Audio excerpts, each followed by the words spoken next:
Noun definitions and examples. Noun माने होचे कोन विशेष्य नहीं विशेष्य रो डेफिनेशंस कोन देखो। A noun is a word that names a person place animal और थिंग्स। कोन करछि a noun is a word noun दा गुटे वर्ड जहा कि नेम ऑफ ए पर्सन हे पारे गुटे व्यक्ति रो नाम गुटे प्लेस रो नाम गुटे एनिमल रो नाम किबा गुटे जिनिस रो नाम हे पारे। इन सिंपल वर्ड्स कोन नाउन दा नेमिंग वर्ड अटे। नाउन माने कोन नेमिंग वर्ड जे कोन से नेमिंग वर्ड हेले नाउन हबा। एग्जांपल पर्सन टीचर दिया डॉक्टर्स ये सब गुडा कोटे गुटे पर्सन। प्लेस देखो स्कूल पार्क इंडिया पाकिस्तान ये सब गुटे गुटे place. Animal dog cat cow आम जहाँ सब अच्छा जेब्रा जिराफ सब गुडा गोटे गोटे animal. Things book pen table cloth ये सब गुड़ाक कंप्यूटर टीवी टेलीविजन ये सब गुडा गोटे गोटे थिंग्स अटे।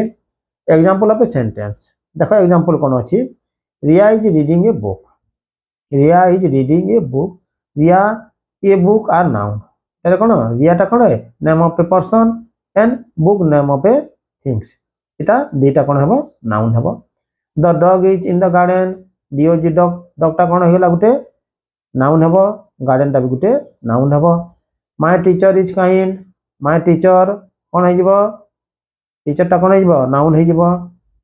ते यार इजी ट्रिक्स कोन देखो पिला माने इजी ट्रिक्स होची if you can see it touch name it or think about it it probably a noun. If you can see um जदि से जिनिस को देखि पारिबे छुई पारिबे नामकरण करि पारिबे और से बाबद रे भाबी पारिबे ताहले एटा कोन हे जिवो गुटे नाउन हबो। Thank you.